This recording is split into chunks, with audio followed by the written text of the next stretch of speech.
প্রথম খবর যেটা আপনারা জানেন, গত বছর মালয়েশিয়ার প্রধানমন্ত্রী আনোয়ার ইব্রাহিম সাহেব বাংলাদেশে গিয়েছিলেন। উনি বাংলাদেশের এখন যে আপনার অন্তর্বর্তী সরকারের যে আমাদের প্রধান উপদেষ্টা আছেন ডক্টর মোহাম্মদ ইউনূসের ব্যক্তিগত বন্ধু। তো উনি তখন প্রতিশ্রুতি দিয়েছিলেন যে গত বছর যেই বাংলাদেশি শ্রমিকরা মালয়েশিয়াতে আসতে পারে নাই শেষ মুহূর্তে, তাদেরকে উনি মালয়েশিয়াতে আসার সুযোগ করে দিবেন। এটা নাম্বার ছিল 17,000-এর মতো। তো এটার ভিত্তিতে আমরা অনেক আলোচনা করেছি। তো তারা বলেছে তারা ব্যাচ ওয়াইজ নিবে। তো প্রথম ব্যাচ হিসাবে 7,926 জনের তালিকা ওনারা চূড়ান্ত করেছেন এবং এটা খুব অল্প সময়ের মধ্যে ওনাদেরকে মালয়েশিয়াতে কাজ করার সুযোগ দেওয়া যাবে, এই প্রক্রিয়া শুরু করে দিয়েছেন ওনারা। সেকেন্ড যে নিউজটা, ভবিষ্যৎ কর্মসংস্থানের ক্ষেত্রে আমরা বিভিন্ন সূত্রে জেনেছি আগামী কয়েক মাসে মালয়েশিয়া 1 থেকে 1.5 লক্ষ বিদেশি শ্রমিক নিতে পারে। তো আমাদেরকে মালয়েশিয়ার যে ইন্টেরিয়র হিউম্যান রিসোর্স মিনিস্টার আছে, উনি আশ্বস্ত করেছেন লোক দেওয়ার ক্ষেত্রে বাংলাদেশকে সর্বোচ্চ অগ্রাধিকার দেওয়া হবে।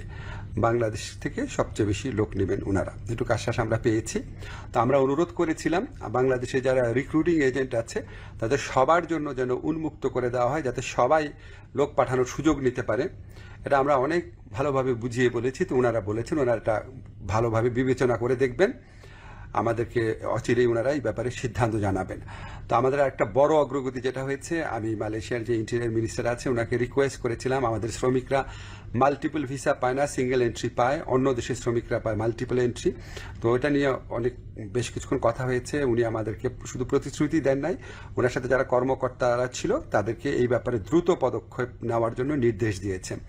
আর আমি বলেছি যে মালয়েশিয়ার যারা ইরেগুলার হয়ে গেছেন, যে শ্রমিক ভাইরা আছেন, তাদেরকে রেগুলারাইজ করা বা বৈধ করা যায় কিনা। তো ওনারা বলেছেন ওনারা মাঝে মাঝে এটা করেন, আর গত বছর করেছেন।